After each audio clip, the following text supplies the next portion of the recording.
Aethermancer is a new roguelite published by Offbrand games that is essentially what you would get if you combined Pokemon and Hades. Every run, you pick a starter and then summon up to 3 total monsters to fight for you as you progress deeper into the void towards the holy city of Vigil. Your goal is to seal the void before it consumes all of the world above you. I got sent an early code for Aethermancer, so I'm going to share with you everything I learned during my time with the game. This isn't a paid ad or anything, these are just my unfiltered thoughts and experiences with the game so far. But thank you to Offbrand Games for sending me the early copy. Starting a new game, we launched straight into choosing a starter monster. My options were Sharoof, this lava hound sort of creature, Jotun, a big crystal minotaur, Nyx, this flower monster, and Minokawa, a sort of metallic light bird. Staying true to my Pokemon experiences, I decided to go with the fire starter. So I chose the lava hound and promptly renamed him to Fire Lizard Dog. Bear with me on the names, I wasn't feeling very creative. Fire Lizard Dog was an earth and fire elemental creature, and was now my new companion. But who was I? The character we control is named Syriux, who is this hooded figure whose face is nothing but a flame. He is what is called an Aethermancer, which basically just means he can tame void monsters. He explains that we are in the void in a place called the Fractured Ruins that is overrun with monsters.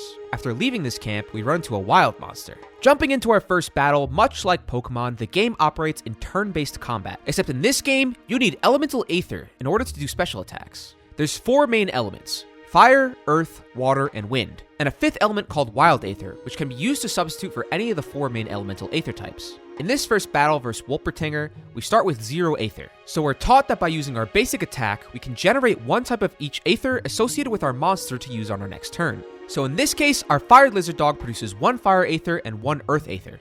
Then, when we attack next turn, we see that we have 1 move that uses 1 earth aether called Grapple, and 1 move called Ignite that takes 2 fire aether. If we take a look at the enemy Wolpertinger, we see this little diamond with a counter. The color of the diamond indicates what elemental attacks the enemy is weak to, and the number represents how many hits of that type of damage it will take to stagger the enemy. When an enemy is put into stagger, their guard is essentially broken, and they lose 1 action per turn and also take 1.5x damage. For normal enemies like Wolpertinger, they basically lose an entire turn. But for most of the bosses in this game, they actually get 2 turns per round, so staggering them quickly is a great way to limit their damage output and power scaling, because they lose 1 of the 2 actions per round. When an enemy is staggered, it also opens them up to being captured. By using a blank memento, you can essentially capture the enemy's likeness onto a little keychain, which makes the enemy monster summonable in your runs at these summoning towers that appear frequently throughout the levels. But other than blank mementos, you can also use other items that our main character Syriux holds on him that will aid your monsters in battle. So after defeating our first monster, we get 2 level up screens. First is the worthiness progress bar. Each monster has an individual worthiness bar that levels up slowly throughout the runs. The more battles you win with a monster, you'll begin to level up the monster's worthiness, which gives them considerable benefits in future runs, essentially making them more powerful the more runs you use them in. The next level up screen is the current run's monster level. Each battle fills up 1 or more XP bars, and leveling up gives your monster either a passive ability or a new move to use in battle. There are a ton of passive traits as well as attack or support moves you can mix and match on your monsters, and with a max party size of 3, different monsters' abilities will have different synergies with each other. So trying out different combinations is essential to find out which parties are the most powerful together. I'll tackle what sort of monster type builds I was mixing around with later on, but for now let's move on with the current tutorial run. Defeating the Wolpertinger gave me an item drop. In this case, I got a common belt, which would give Fire Lizard Dog a 50% chance to get 1 proc of power every time he interrupted an enemy. Now, if you're wondering what the hell power and interrupt are, don't worry, so was I. But thankfully, you can toggle tooltips on most upgrade and item screens with the Y button, which will tell you what each individual term means. There's going to be a lot of these terms, especially when you enter a new area with new enemies. So just take the time to read the tooltips and I promise it eventually becomes manageable to track everything, even when turns start to look like this. For the belt item, power increases your attack by 1 damage point. An interrupt is whenever an enemy is staggered, killed, or robbed of their aether to the point where their move fails, the belt ability will have a chance to proc. So each of your monsters will also have items like this to carry, which will again aid with passive buffs, just like in Pokemon. Now I can't possibly just sit here and explain every single status term, attack, and item for everything in the game. Otherwise we'd be here all day and this video might be 3 hours long. So instead, I will just explain them in reference to some of my best monster trios and runs I've had so far later in the video. But getting back to the basics, we move further up the path and find one of the monster summoning towers. And now that we've captured the Wolpertinger, we can now summon him to life as an ally, as long as we have a monster soul to do so. Seeing that we started with 3, we use 1 to summon a second monster ally. When looking at our new Wolpertinger's base stats, we can see his worthiness level, his in-run level, and his starting HP, as well as what elements he is, water and wind. But we also see a list of trait types that is super important to pay attention to for developing synergies. Wolpertinger has 3 traits: Critical, Purge, and Sidekick. This means that when he levels up, these types of passive ability and moveset options are the only things that will be offered to us. Critical means that he will have abilities that will increase our team's chances at landing crits. Purge means that we'll be offered abilities that will essentially discard the enemy monster's Aether when it procs. And Sidekick is an ability that will make your monster follow up an ally's attack with another base attack, adding more damage per turn. Each monster in the game has a combination of 3 types of traits, and having different combinations of these to balance your team can be beneficial in taking you deeper into runs and having a more powerful trio. Lastly, on the right, we see Wolpertinger's starting moves, Bubble Trick and Wind Kick, and his signature trait, Eagle Eyes. Signature traits are again another unique ability on each monster, and Wolpertinger's allows him to copy enemies' moves and use it against them. Now, I can't lie, at this point I was starting to feel extremely overwhelmed. This game is very information heavy, with so many things to keep track of and so many different ways to customize your builds and power up your monsters. This can be a bad thing for new players who won't want to sit there and learn an entirely new complex system, but because of its similar concepts to Pokemon, it didn't really deter me fully. In the long term, it definitely enhances the game by being complex, and once I started to settle in and get a grasp of all this information, it made the runs extremely dynamic because of the amount of different combinations of builds I could craft. And with the concept of the game being extremely familiar, aka turn-based Pocket Monsters gameplay, I found myself very invested in every new run I went for. And if you don't believe me, stick around for later in the video, and I'll break down my progression throughout the game in my first 10 hours of gameplay and show you some of my more interesting monster combinations. But first, we have to round out the last bit of gameplay elements. Further up the path, we find more monsters on our way, but this time we can perform what's called a Void Blitz. By getting close enough and hitting A, we can choose a monster to ambush and lower their base stagger count before the fight begins. This is a simple yet crucial part of planning out your battles. My strategy became targeting either the most dangerous or hardest to stagger enemies based on what elemental attacks I had in my party, and then targeting creatures one by one in each fight until they were all defeated.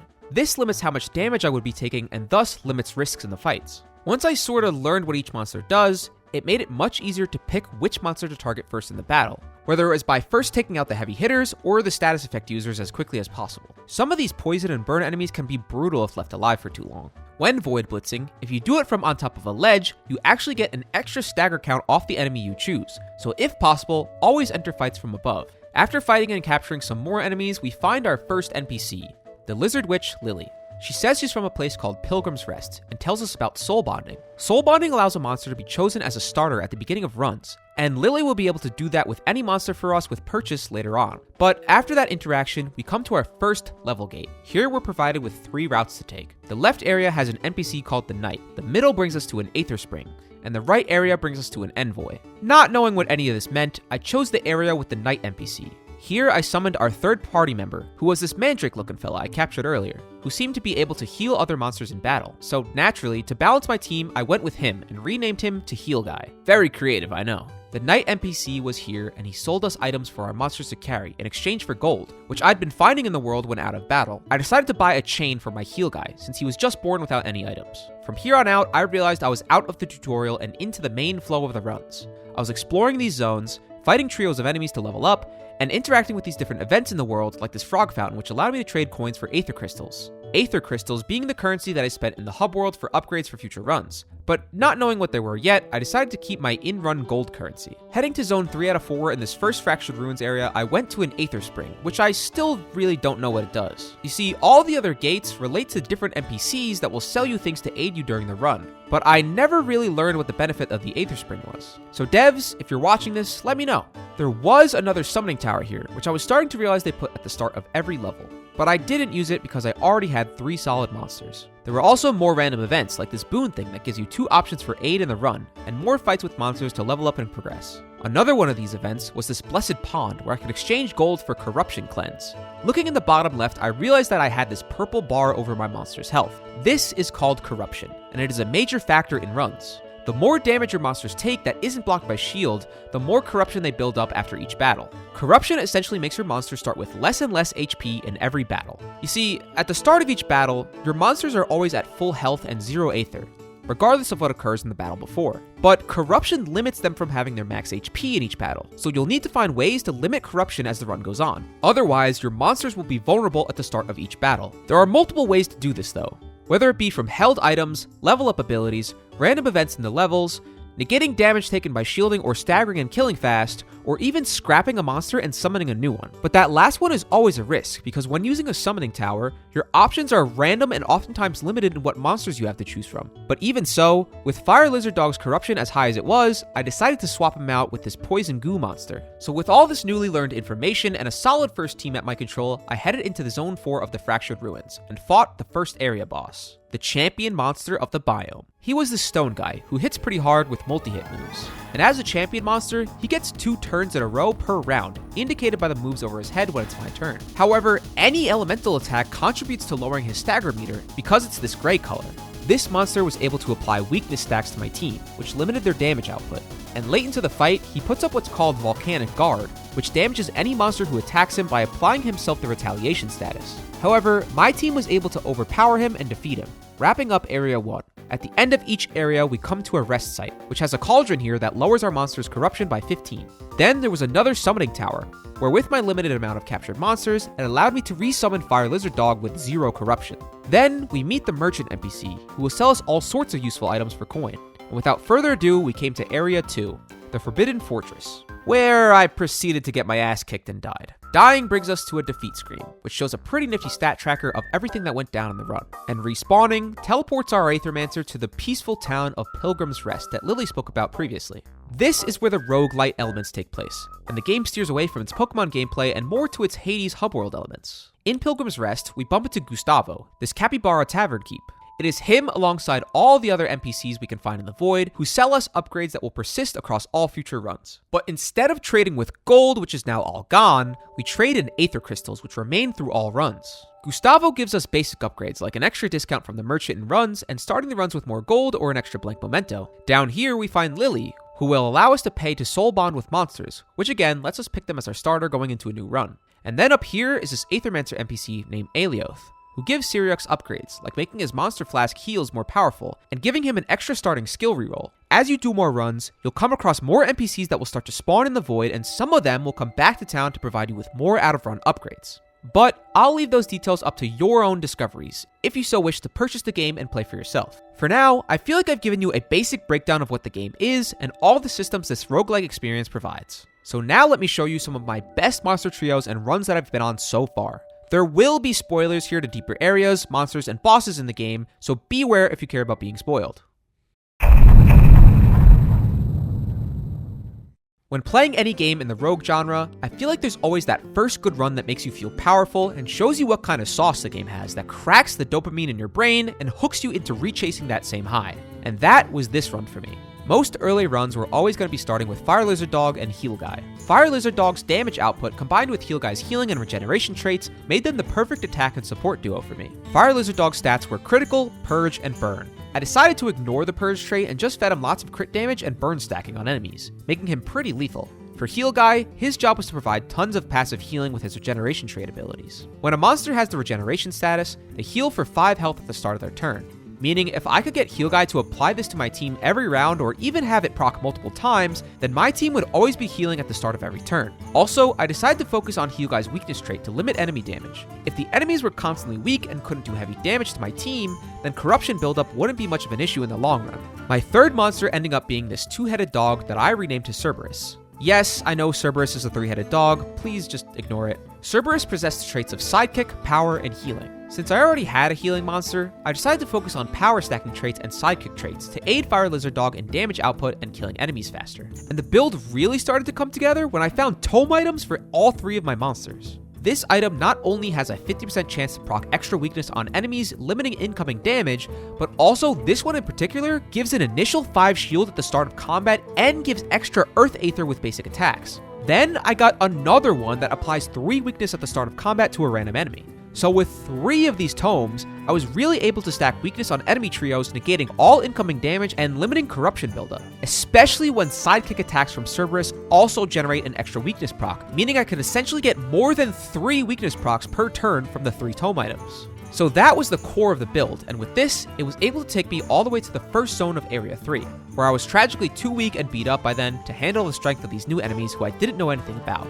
But let me show you the beauty of this build against the Forbidden Fortress boss. This Cthulhu-looking dude has an ability that picks a random element, and if you use an elemental attack of that element, he gets a free Wild Aether. so it's essential that you avoid giving him the Wild Aether because he has an attack that hits all of your monsters with a powerful double hit if he has 5 Wild Aether. So with this weakness build I have going on, I was stacking incredible amounts of weakness on our single enemy boss here every turn. And luckily, earlier in the run I chose this ability called Healing Hex, which basically means every time an enemy's weakness stack counter goes down, the lowest health monster in my party would heal by 4. So when he hits us with Lava Surge here that hits all 3 monsters twice and consumes 6 weakness stacks, going from 16 to 10, that means my lowest health monster, aka Cerberus, gets healed 6 times for 4 HP each. So every time Cthulhu would attack, I was essentially passively full healing, which was incredibly useful against a single enemy boss fight. This, along with my damage output, made me feel untouchable when beating this boss. And entering Area 3 was significant progress towards making it to the end of a run. So it was literally my first feeling of power. And yes, I was immediately humbled afterwards, but with more and more upgrade purchases happening back in Pilgrim's Rest after every run, I knew it wouldn't be long until I was back in Area 3. After trying a bunch of combos using Heal Guy as the backbone, I was making no progress, and decided to try switching it up. I was beginning to capture more and more monsters as the run counter was building up. And in this run, I happened to be back fighting Cthulhu again, with a now captured Area 1 boss on my team. My team here wasn't very good, but the damage output was incredible, with Fire Lizard Dog and the Fraction Runes boss together. So I kinda stumbled my way to this point. It was here where I staggered and captured the Cthulhu boss before killing him and moving on to Area 3. And when I went to resummon a new third ally, I actually ended up getting Cthulhu on my team. Now, he's not actually named Cthulhu, by the way. I just named him that when I summoned him here for the first time. Also, I never actually explained what happens when an ally dies. If they die and you win the battle, you just kinda are a monster down until you reach another summoning tower. But when you resummon a new ally, they get level ups equal to the amount of XP your lowest level monster is. So on respawn, Cthulhu was immediately leveled up to level 6, meaning I was about to do a lot of reading trying to figure out the best traits and attacks to put on this new creature. And luckily, I must have done something right, because this guy was an absolute beast for me in Area 3. I also think I bought him a pretty busted item at this merchant here. With the amount of wild aether being generated by him, and all the passive shielding and healing he was doing to himself, I always had enough ether to use whatever move I wanted. Unfortunately, Cthulhu's supporting cast was too weak or corrupted to handle Area 3, so Fire Lizard Dog and Boss 1 ended up dying, as well as any other monster I summoned. But Area 2 and 3 only have 3 zones, with the last one just being the boss battle. So I was able to get a feel for the third area boss on this run, with just Cthulhu and one shitty scorpion to assist. Just look at how much shield and aether this guy generates at the start of each round. Unfortunately, Boss 3 is one of those guys that gets more powerful the longer the battle goes on, because of his ability called Aging. So with my limited team, Cthulhu ended up not being able to solo and the run died here. From here on out, I was regularly making it to Area 3, with each run being upwards of 90 minutes each, and I was starting to test out the new Area 3 captures I was making. I had tried the healers, I had tried the heavy hitters, the sidekick guys, and even more rogue choices like Cthulhu. So now, I decided to dive into the world of the shielders and the summoners. I had a run go pretty deep into Area 3 with this combo, using the Scorpion here to shield my allies and poison the enemies. But Fire Lizard Dog's burn and the Scorpion's poison could not combine well enough to get me to the third boss, and we died early against the normal enemy trio. But I did discover that shielding was actually a very decent strategy. Next, I decided to try out this winged cat monster, who could summon minion monsters on each of your allies to do extra damage per turn. However, the cat couldn't do much else as all its abilities were either minion focused or healing focused, and this run ended versus Cthulhu before Area 3. But to be honest, this build was getting a little bit of cookage, so who knows with this one. Summoning might be a pretty viable strat with the right synergies. But after 10 hours of early playtime, before the game has even released on Steam, it's time to show you my greatest run. So after a solid amount of runs and a lot of experimentation and learning, I decided to launch that experimentation into a brand new build. The run began in standard fashion. I chose the tried and true starter, Fire Lizard Dog, and hopped into the void before summoning a new monster I had never used before, Gargoyle. Now knowing the power of the psychic ability from Cerberus and the potential that shielding has for corruption limitation, the Gargoyle possesses both of these traits, as well as the capabilities to power up your allies, making him kind of an elite support character. So not liking my other options, I tested him out. Early doors, I was able to get a rare salve item onto Fire Lizard Dog, which cleanses 3 corruption at the end of battle. It was a consistent theme that Fire Lizard Dog would take a ton of damage throughout my runs and build up a ton of corruption. So I figured this was a great early game option that I could potentially swap out later in the run. My third monster pick was somewhat of a rogue choice. With both Heal Guy and Boss 1 presented to me, I decided to turn away from the two of them at the prospect of running a double sidekick build with both Gargoyle and Cerberus. Besides, Cerberus has the heal trait as well, so he would still be able to learn healing abilities if needed. Early in the run too, I also activated this water boon, which cleanses an additional corruption after each battle. So already, I was gearing up to take this trio pretty deep into the areas. Fast forward to the Cthulhu boss fight, and Fire Lizard Dog was essentially critting almost all his attacks, but the shielding and the sidekick moves weren't quite proccing as much as I thought they would be. I ended up scraping by in this fight, losing Fire Lizard Dog in the process. But luckily, there was still hope. My new third party member happened to be Cthulhu. And now I had an extremely solid team going into Area 3. With Cthulhu able to essentially shield himself and operate on his own, I was able to focus the other two's attacks on proccing each other's psychic and shielding traits. Then, Cerberus gained a trait where every time he sidekick attacks, it adds shield to himself and the person who launched the initial attack. Then, Gargoyle got an ability that essentially reactivates an ally, meaning one of my monsters other than Gargoyle could have 2 turns in the same round.